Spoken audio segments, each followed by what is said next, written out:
I'd just like to start the day by acknowledging that we're meeting on Djirrinjam country and what a privilege it is to be here on Yuin country to talk about the koala, or Guraban or Kuraban as the Durga word for koala. We've got a pretty packed lineup this morning. We have speakers from about 4 different organisations. My name's Jess Bettanin and I'm the coordinator of the Far South Coast Conservation Management Network. So I've been asked to host today on behalf of Local Land Services. So the key impetus for today was really to report back to landholders on the monitoring that's been happening of koalas on private land, and an opportunity to let people know about the work that's being done by community in koala protection space and the great work of the local Koala Action Network.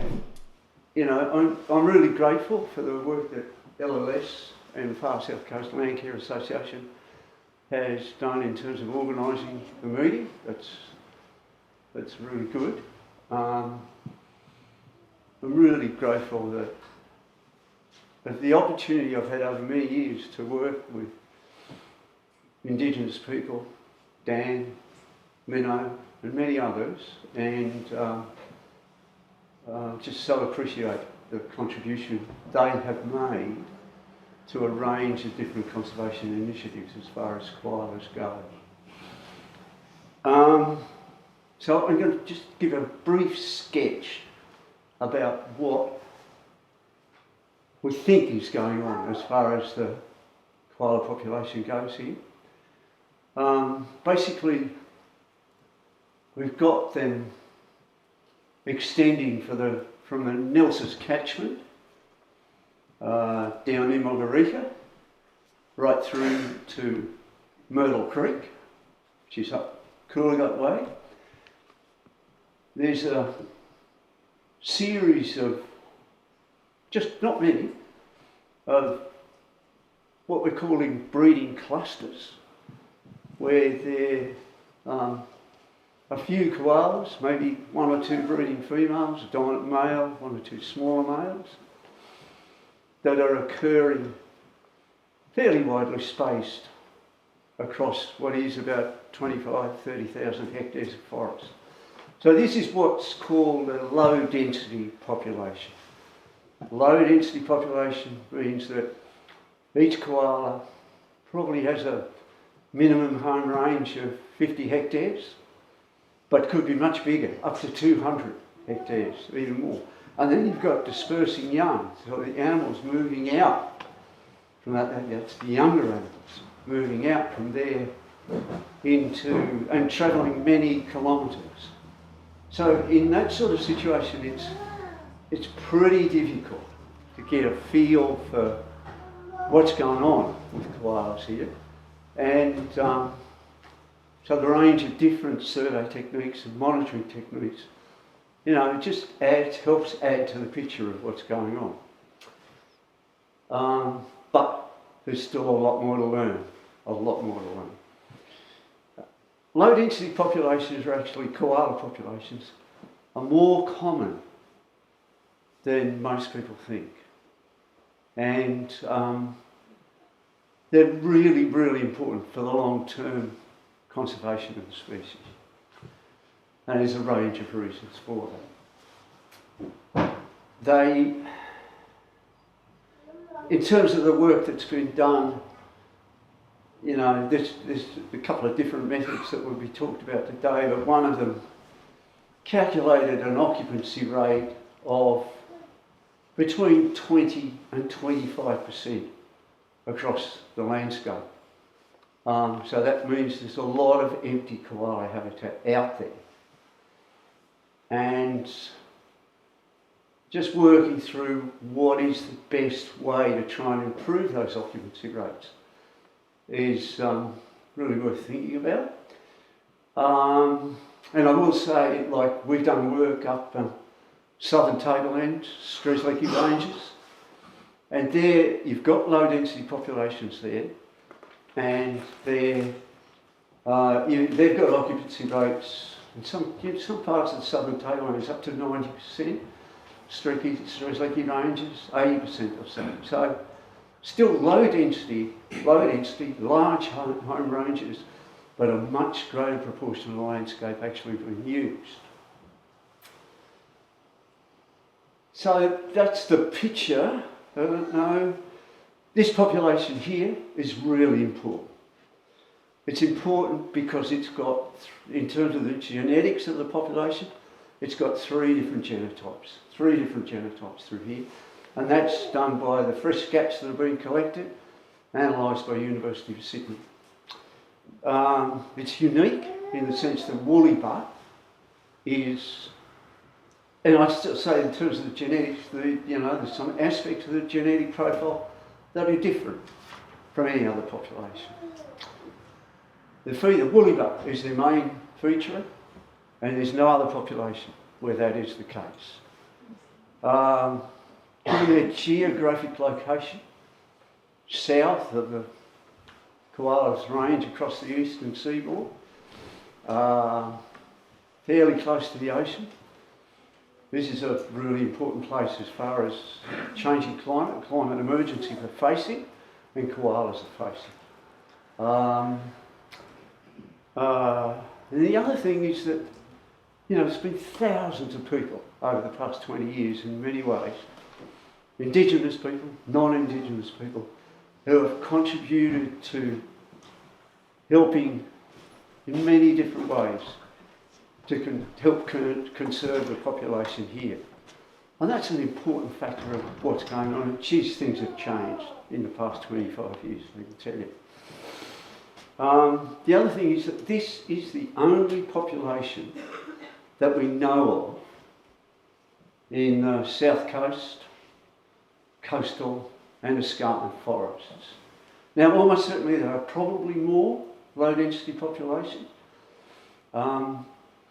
There's fragments of evidence here and there, but we just haven't got our heads around where they are and where they're functioning to the extent that we know about this population. What we're trying to do, the Koala Action Network, is take a bit of a leadership role in terms of bringing the wide range of stakeholders together, working, encouraging communication, encouraging working together as much as possible, because it has to be a team effort. There's huge challenges we face in terms of koala conservation. Yeah, Koala Action Network has got a Facebook page and website. It's organised and facilitated workshops. It supports the survey and monitoring program, and most importantly, supports the Firesticks cultural burning and research program, and has undertaken browse species planting and developing a local koala strategy, which is pretty critical to how we move forward with koala conservation. And Josie here is going to talk about those specific activities of CAN in a bit. And what I will say about First Nations people is that they have long supported koala conservation in lots of different ways, and it's felt for me a deep honour really to be able to work with Indigenous people in the way that I've been able to. It was the first, a real game changer down here was the Indigenous campaign to stop the logging on Murrah Mountain, and the identification of that as a really culturally important place, and that really set the scene for how things have evolved since then.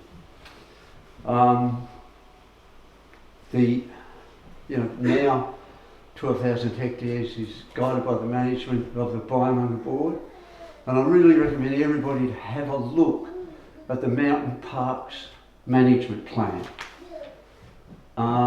It's a beautiful document. It's just, expresses the Aboriginal voice so well in terms of the management of this landscape.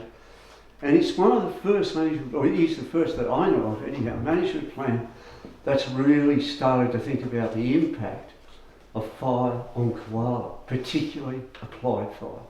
So that's really started to think about there. Indigenous community is also an important partner in the management of what is now called the Murrah Floor Reserve, and now the Firesticks Culture Burning and Research Project have stepped up and are making just such a profound change, the way they have stepped up and taking on programs that they're taking on. In a way, it's a shift towards the leadership of Indigenous people in terms of the care of koala country. And I just, in a way, our role, and I speak as a white fella, our role is to really back this shift in every way possible, to support the Firesticks people in every way we can. It's going to be a long, difficult journey that I don't underestimate the challenges that we'll probably face with it. But that's the direction we're going here, and I'm just deeply grateful that Dan and Lino have come to be able to talk about these programs in much more detail. Yeah, thanks everyone for coming today. My name's Dan Morgan and I grew up in Bega, but my family is also from Mulga Lake, and actually we're the same family. So my grandmother was Uncle Gabu's brother, sister, and in a way I see this program continuing their legacy to protect the mountain and protect all the living animals. And to protect all the living species within that mountain, because when we grow up, we get taught that all those animals and all those plants, they're our old ancestors, and they're there looking after that area. And so, just a bit of a background, I also work for national parks, and I worked for parks for a long time, probably about 18 years. And during that time, I was involved in a lot of Western fire management, hazard reduction burns, wildfire, remote area firefighting. And then probably about in 2010, I got selected to sit on the Biamanga board as a traditional owner. And I think it was like the first or second meeting I went to, I got an invitation to go up to Cape York. And that was when I met a fellow called Victor Stephenson. And probably within 20 minutes of talking to Victor, my whole perception of fire changed. And I realised that the way we were using fire in the landscape through hazard reduction burn was just damaging country. And everything that he said, even though it was thousands of kilometres away, I could see in the landscape, and I'd witnessed that over 10, 12 years of doing hazard reduction burns, and all those negative outcomes I could see in the landscape. And then ever since then, I was just a total advocate for traditional land management through cultural fire. And so then, I came back to the board, and I was like, okay, let's set up a program. This, it says here in the plan of management that we have full care control of our lands and parks. And I wanted to break up an SFAS area, which is a strategic fire advantage zone area, where hazard reduction burns are done every 7 to 8 years, after that forest threshold. If you put a hot fire into a forest, there's a threshold on that forest type where you can't put another fire into that area for a number of years, because certain plant species within that area will not respond. And so there's SFAS areas in Biamanga that the board manage, and I was like, okay, let's break this SFAS area up into 7, 8 years, that threshold period, and we'll pick 7, 8 different country types, and then by the time we can train community up, get community back on country, managing country, and then after that 7, 8 years we can start again, and it's a continued cycle. But because of you know, and look, I don't blame the national parks for this. I used to blame the parks for this, but the parks, it's the system that these agencies work under. There's a lot of good people in these agencies, but yeah, it's the system that they work under that needs to change. And so and because of, you know, bureaucracy, legal requirements, all that stuff, parks denied us to do that within that SFAS area. And then eventually, you know, after realising that hazard reduction burns were so damaging to country, I was struggling to do a hazard reduction burn at parks, and it would break my heart to go do a hazard reduction burn, because as a having cultural obligation to manage and care for country, I was going against what I was all about. And then so I ended up leaving parks. Took a while, but left parks and joined LLS. And then while I was with LLS, I applied for a grant through the Environmental Trust, and this was back in 2018, and this is where the Cultural Burn Program started. But really, it started back in 2010 when I met you. And so that's just a bit of background on sort of where I come from. And so in 2018 with LLS, I wrote a submission to LLS, to the Environmental Trust, and was successful in a 3-year grant, a cultural burning program, and burning around koala habitat to not only enhance the health of koala habitat, but also the health of koalas, and also protect their habitat from wildfire as well. And not only that, but it's getting community back out on country and managing country. And, you know, from the way I see it, you know, for thousands of years, over generations, these forests evolved with our people, and they represent almost similar, the same DNA as our people. And that connection is so important for our community to regain their cultural right to manage our traditional lands. And so, you know, I see so many positives in this program. And, you know, I've been working with Koala Action Network, Chris, and National Parks, and Saving Our Species, and, you know, everyone is so supportive of what's going on here. And it's really important, LLS, sorry, and Landcare. So, you know, it's great that everyone is working together. And so, because there were so many stakeholders, I set up a little advisory committee where, you know, Auntie Lino and Uncle Warren Foster, they're the two knowledge holders, and everyone, all the other agencies, they get a seat at the table. So, you know, and it seems to work, you know, but we are sort of, the community are leading the program. And so, so yeah, it started, you know, back in 2018, 19, and COVID kicked in, and it's you know, it's been a long road, to say the least.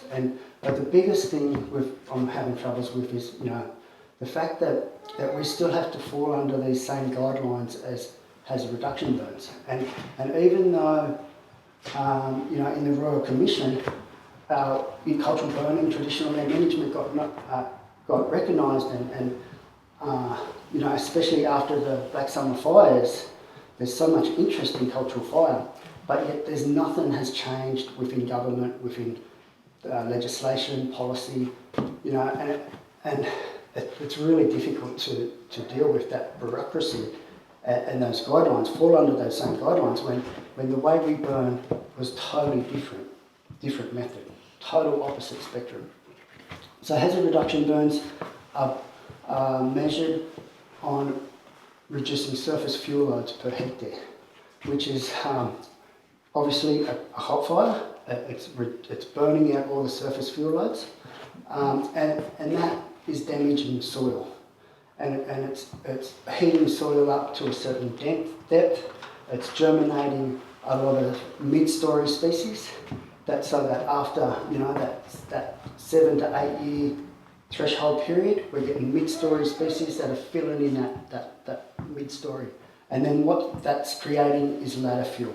And so when wildfire comes through, gets up into the canopy of the trees, creates a wall of fire, and it's all over. And so, but the way we used to burn was gentle, and we would walk with the fire. It was like a relationship, like a mutual symbiotic relationship that we have with fire, and it's only a gentle fire, and we break the landscape up into different country types. And what I mean by different country types is pretty much ecosystems, or just areas of. Just areas of dominant tree species, And we break the landscape up, and we do a mosaic. It's sort of like a mosaic, but then it's almost like a mosaic on a mosaic, because the way we burn, we let the fire just trickle around like water, just flow like water. And so we were all about soil health and building that soil up and putting that good nutrient, and not burning all the way to the bone like a hazard reduction burn where it reduces surface fuel loads.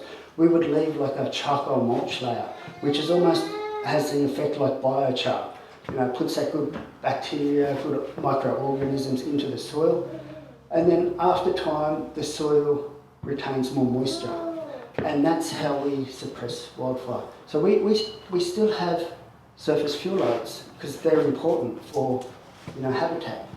But so it's totally different method, but yet we still have to fall under these guidelines. So that's been really challenging. Another thing, hazard reduction burns, and I saw this a lot with working for government, was, we're losing all our old habitat trees, our hollow bearing trees. Fire gets into a tree and it just acts like a chimney, and it's so hard to get out fire when it gets into a tree and starts to like drawing like a chimney, and we're losing all our old habitat trees through hazard reduction burns. And it takes 60 to 80 years for a tree to get hollows for habitat. And it's so important for all our gliders, bird species, and so it's really damaging.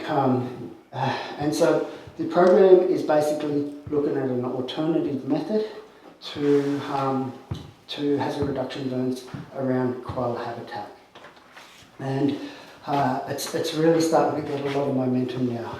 We're still, Firesticks is only, we're just setting up the foundation for Firesticks. I'm the only person that works for Firesticks down in this southern region, southern New South Wales. But slowly we're building a team up, and over time things will get easier. So the program hasn't properly kicked off yet. But it's slowly progressing. I've been in contact with the New South Wales koala strategy. The stage 2 has just been released, and within that, the second stage, there's a section within that stage 2, which is the regional partnership program. And within this second stage, they've actually considered the Aboriginal community, which is great. They've set up an advisory committee with the strategy, where basically all the mobs from New South Wales that have koala country sit on the advisory committee, and at least we get a bit of. Haven't really got a seat at the table, but we're getting there, which is better than the first stage. And but they've recognised this population down here as a focus area, which is great. And I've been working with them guys for the last 6 months, and they're going to fund a full-time position to work on this program for the next 4 years, which is going to help me a lot. I'm actually going to try and I've told Firesticks that I want to do this role because this project's been like a passion of mine for a long time, and Firesticks are happy with that. They're looking for someone to backfill my role, plus LLS have funding and Landcare, and also for 2 part-time positions, a male and a female position, part-time to work under whoever does that role, so that we slowly build up a team and we can slowly start getting our Indigenous ranger groups from Merrimans and Bega back on country, managing country, and really, it's our cultural right to be allowed to do this without falling under any guidelines or any, legislation. The only legislation we should fall under is caring for country, but a lot of people say, Victor lives up in Cape York and totally different landscape down here, and that practice hasn't been practiced for a long time, and that's true. But what Victor has taught me is it's the same principles apply of breaking country up into different ecosystems and burning, and he's still got bloodwood up there, and he's still got stringy bark up there, but different species. So it's the same principles, but also what I've realised and what I've learned, and like Arnie Lynn touched on, is feeling and seeing with that third eye. And so all that knowledge is locked away in the landscape. And the more that we are out on country and we're managing country and we're using particular indicators for that country, more indicators appear. And then it starts branching off, So, we'll be treating an area and we'll go, okay, this plant is always around, doing something around this time.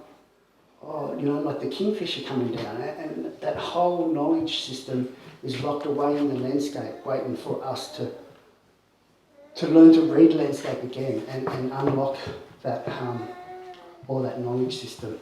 And like I said, our people have evolved with these forests over generations, and it holds a similar DNA to our people.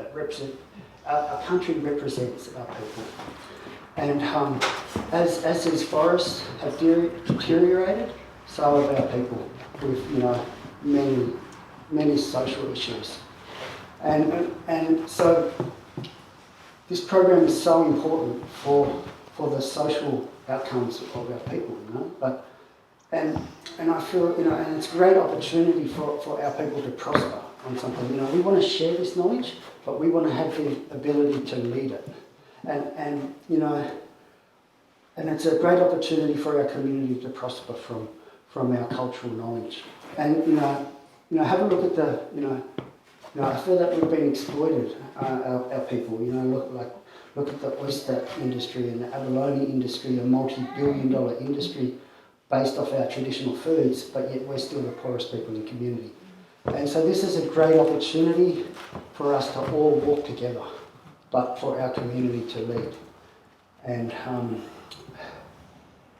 I'll just finish it there. And I can answer any questions that anyone has too after. Hello everyone. So for this, I'm from Trish Island from here.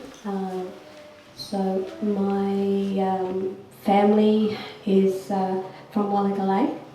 I'm Yuin Biddulph country, so I'm in my dad's country down here in Wambara or Gumbaro, Black Duck country. My mum's Biddulph, which is Perthly and Tari.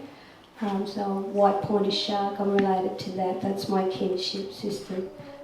So I used to work with national parks quite a lot. I used to work with Chris Allen and worked in threatened species. In a lot of other roles in national parks, and now I've sort of moved over into education, which is something my mum was very,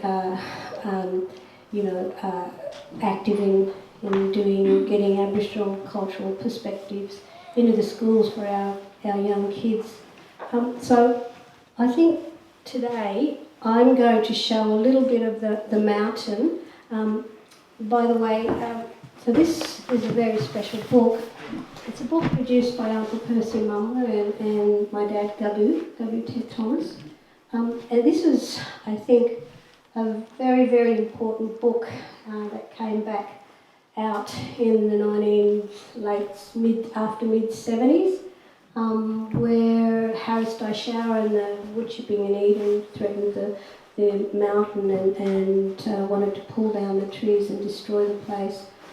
Very interesting time at that time. We grew up there and Dad and all this was happening.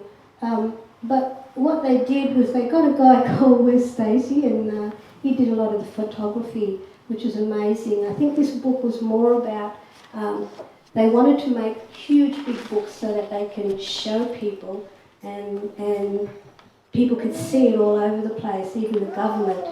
And so this is one of the collection books from Biamanga. So if you look up here, you can see this is the Bega Valley Shire here. If you look really close, you see these little round circles there. We call them Bunan rings. And so they're part of the initiations up here on the mountain. If you've ever been there, there's the cultural place, and you go down to the car park. There's a barbecue there. Not far from there is a women's area too, so we have birthing areas there, and that's where the women gave the young boys off to the elders and they took them up into the mountains. So the Buna rings are special to that process, what they did many years ago. Be pretty quick about this. So as you can see, the mountain is very special, and this was something that Uncle Percy and Gabby tried to show them. So they brought Brian Egloff along and they said, oh, can you just go up there? And what they wanted him to do was prove that there were no such thing as Aboriginal sites up on the mountain. And so when he went up there, my dad went up there with Wes. They took a lot of photos to show the significance of those places.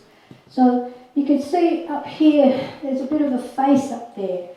Almost looks like a gorilla or something. You can see like the eyes and you can see the chin. And so we call that, you might have heard of it or you might believe in it, you might not, but we have a dreaming person that we call a Gulaga or Bigfoot or Sasquatch. And for that mountain up there, it actually looks like one, if you drive out of Bermagui and you look down the coast, you look down towards Biamanga, you can see his face and it's coming out. It's a huge big outcrop on the top of the mountain there. So he, for us, my dad and Uncle Percy and all those old people, he is the keeper of our dreaming places, very special places that they have up there. And that's why it was our spiritual place. So there's some of the photos of the area. Some of the signs that says there are many sacred sites on Mumba. These are where the law was passed down. So you get all the teaching up there. I'll just turn this really quickly. So when he took Wes out into the bush, Wes was learning, he taught Wes how to see things with your heart when you're stepping on the ground. So in our culture, we have this way of looking at things with your third eye and your heart, and you feel that ground and you see things. So Dad used to say, Wes, take a photo of this place, and Wes used to say, well, what? There's nothing there, Gabu, you know. So, but when he did, up in the back, you can't see it now, but I could leave it here, you could have a look later. But you look in the back there and you see there's a spirit standing in the back. So they're all there, they're all in the bush, and that's how he knew that they were there, and that's how they were taught. So these are very special ones. So this one up here, of course, is right up on some of the massive rocks up there, and you've got this one in the middle. You've got north, south, east, and west. And the Aboriginal people never got lost. They had the trees, they had the shadows, they had the mountains, they had the stars at night. So it was very interesting and very, they never got lost. They knew where they were going. And when they talk about walkabout, they think that, they go and walkabout, they get lost, but it's not really. This one here, you see the woman's face there? That's a big head going up that way. There's a little child there, and she's got her hands on his shoulders. If you use your third eye, you can see how important that is. Our culture teaches us that we come from the darkness behind the stars. And when we come down here in spirit, we turn in, we morph into human body. And then we walk on this land. That's why Aboriginal spirituality and Aboriginal dreaming, it's a European word for dreaming, is very special to us. And these are the things that Dad and Gadu protected up on the mountain and tried to explain to the forestry why. This one here speaks for itself. It's a boy's area. This one here is with all the faces on there. There's a caption here that says, the law has been passed down by a word of mouth. There's a very special place there, and that's where they take the boys up and you go into different teachings up there. It's an old photo of the generations of many people. There's Umbara there. You're right, there's Umbara. There's Biamanga, Uncle Percy's father. He used to do initiations on Mumbler Mount. There he is there, Uncle Percy. And they used to teach us that when we pass away, we go back to Mother Earth. He used to say, I've got arms, I've got legs, I've got eyes, I've got arms. He said, the same blood that runs through you runs through me. When I die, I'm going back down there. And when you die, you're going too. We're all going down there. But what he was trying to stress is that we need to come together and we need to look after these places for our future. And so when the old people pass away, they go back to the earth. So this rock here is actually Uncle Biamanga there. So you can almost see a face. If you use that third eye, open your heart and see things in a different perspective, you see that that's Biamanga back into the rocks. That's Uncle Percy. That's Biamanga's son. And you can see on the rock there, see his face, going back. He used to say the trees and the rocks belong together and you can never separate it. That's Dad there. And we started doing the repatriation. So they did a reburial back here. Many years ago, my dad went to Melbourne one day to a museum, and he could. My dad was a very spiritual person, and he could feel and hear things.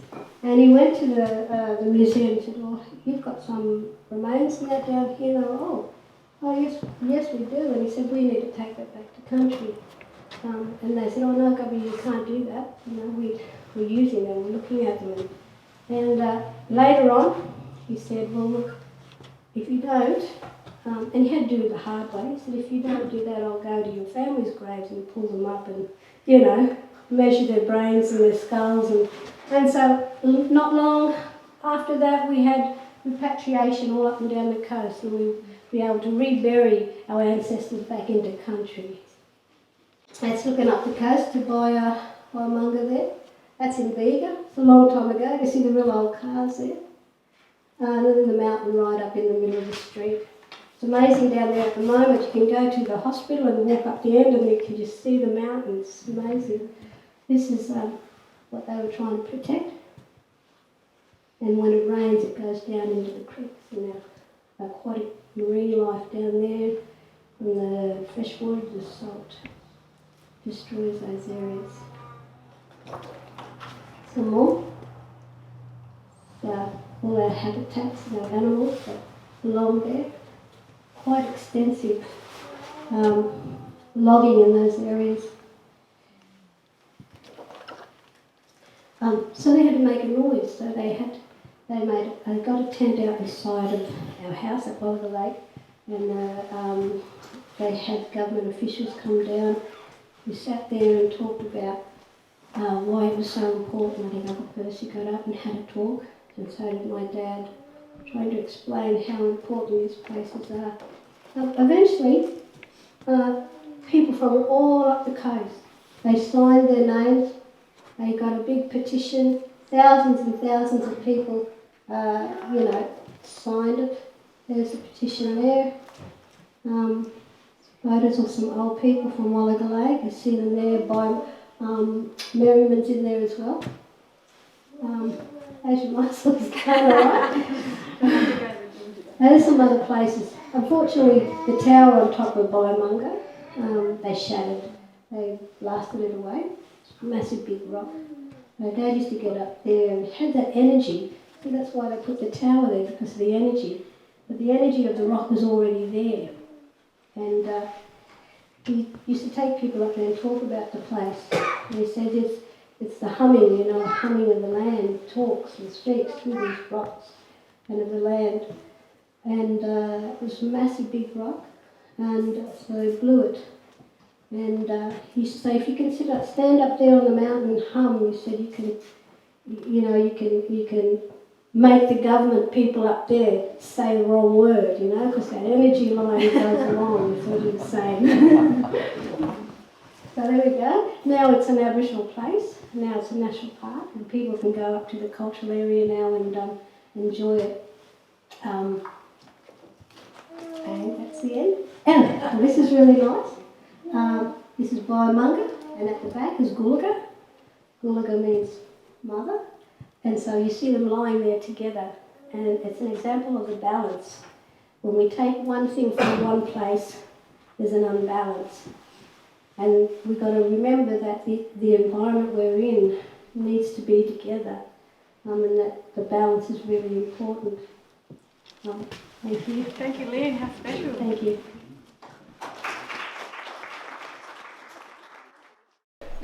I've been with the Koala Action Network on a volunteer, since probably I think the end of 2020, so a year and a half to 2 years. And it really all happened because I saw a koala near my house, which is just down south of Murrah Mountain. And it was a beauty. So from there, I just kind of followed that journey, and it's been really great. I'm learning a lot about koalas, but not much. I feel really like the more I learn, the more confused I am. But I'm also learning a lot about the people in the community around the koalas and the landscape koalas live in. And I'm at the point where I think that I won't be going away at any point soon. I'm just going to keep learning more. It's fascinating. So look, and it's not just the Koala Action Network that's interested in doing habitat rehabilitation for koalas on private properties, as local land services do too. But the Koala Action Network is wanting to focus on areas where on lands that are quite adjacent, fairly close to where the known koala populations actually are, and the habitat is intact, more or less, to try and create, I guess, more availability, more space availability, and more availability of the habitat itself. There's a lot of challenges that I guess we don't think about when we look at how we are going to go out there and fix the country for the koalas, but the logistics of trying to coordinate a large group of people with a diverse applications of land management going on, including government agencies, and then different tenure, different ownership of land as well. It's very, very complicated. And so I think the way that we're looking at it is we need to have a cohesive vision together. There's a lot of stakeholders involved. So there's local land services, there's the Firesticks Alliance, there's the Biamanga board, there's the Crossing, there's the Koala Action Network, there's national parks. Who am I missing? Did I say all of this? Local land services, sorry. You guys are really dropping off here, aren't you? That's what happens when you're hosting an event. So there's a lot going on, and everyone does something different, so has something different to contribute. So and honestly, sometimes we are all acting in silos, and we don't realise that we might have these same ideas going. So wish us luck. we're always up for ideas and thoughts from the people that live in the areas, I think. So, yeah. These little things here.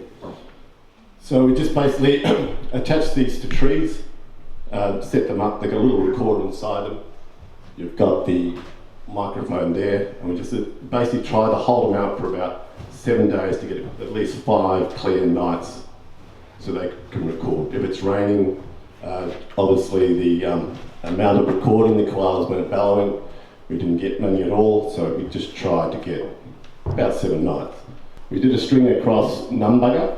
We had a sighting here, thanks to Janet, who sent through a photo of a sighting we had at Numbaga. So I put a string along here, and Jordan, one of our biosecurity team, he went come along through Kanawanglo, Myrtle Mountain. We put some through South Wollongong. So obviously that's bigger there. So that's the area we covered in our audio allocations. They had 79 Monero sites, sort of Murrah up to Dibley Native Reserve. Through their sites, they had 42 hits, so they were extremely happy with that. Look, from what we know, once a koala reaches maturity, it establishes its home range, and it's pretty loyal to that area. That home range might be really big, and there might be a number of factors that influencing the size of it and why the animal's doing what it's doing. And you know, we've got mature animals in established home ranges, then you know, normally one would expect that to be a pretty stable setup. Now within that though, there'll be a fair bit of movement, you know, particularly with the males. There's the big fella, and then there's the subdominant males, and there's challenges going on. So it's a complex scene vocally. It's a very important part of social interaction and what's guiding the population. But then you've got, you know, the young animal grows up in the maternal home range with mum, be in the same tree, and then moving out. But then after a year or two, it's basically pushed out and it disperses. And now it may hang around on the fringe of the established group of mature animals, or it may head off. No idea what sort of drives that. And you know, so when you've got audio stuff going on, the audios are placed in breeding season. That's when they crank up, really. And that's when there's a bit more movement going on between the different animals. But then if you've got dispersing young animals heading out, you know, they might travel 10, 15, 20 kilometres. And I don't know, but I suspect that, you know, the calling can be a young animal saying, hey, is anybody else out there? Type thing. So, you know, I think the audio stuff's really important. The information that's been gathered is really important. I really look forward to deeper relationships and deeper research that can just sort of clarify a bit more what might be going on. And certainly part of it is repeating the surveys over, you know, different years and comparing the information that's gathered. And just trying to get a bit more of a picture about what's going on. We've been doing a little bit of stuff with on private property through Landcare groups. But yeah, like I said, our main focus is just building that capacity up in community. Firesticks have just been successful for a 2-3 year grant that's going to develop a training program in certain areas, and this is an area where that training program is going to be delivered, and I'm going to try and tie it into the koala program that we've already got happening. And then once that starts, like I said, we'll have more staff and we'll really start to see a bit of momentum. during that training program, community will be taught on certain indicators within different country types and be taught how to read those country types and when not to apply fire. Like I said, we want to share this knowledge, but I think it's important that we lead it. So we're not, we want you guys, everyone to, be in the passenger seat like Victor says, but it's important that we drive the program and that we don't, that cultural fire doesn't get railroaded by government agencies. It's a really complex knowledge system, especially when we're dealing with a modified landscape that's been, modified and we've got country types that have lost their identity. And that's sort of similar how our country represents our people, and I see that similar with our people, and that's why it's so important that we have that connection back to that country. It's a really complex knowledge system, so a lot of the plant species that are indicators are not really in those areas because we've got what we call invasive natives that have come in over the last 200 years from colonisation, and since this fire regime has been taken off the land, we've got this modified landscape now, and so what we've got to do, we've got to get that back to health, and then that's when we can start really, so it's a massive places that have been longer. That's right, and we've got this modified landscape now that's just been so damaged, and so first we've got to get that back to health, and then that's when all the proper indicators will start to appear. But each time we do a burn with certain indicators, other indicators appear. But people need to realise that, OH&S and safety requirements, But the way I see it, it's funny, and this was a result after the Black Summer fires, there's so much interest now in cultural fire. But it's a good thing, but it sort of makes me sad a bit too, because as soon as people realise it's all about asset protection, and that's with RFS as well, but as soon as people have the threat of losing their house or what they own, their own little box, then that's when this recognition, was created. But the whole point we're missing here is that all those forest systems and all those waterways are number one assets, and it's not about our asset protection of our houses or our cars or what we own. All that forest system is number one asset, and we need to have that mind shift and realise that that's our asset protection, not our homes.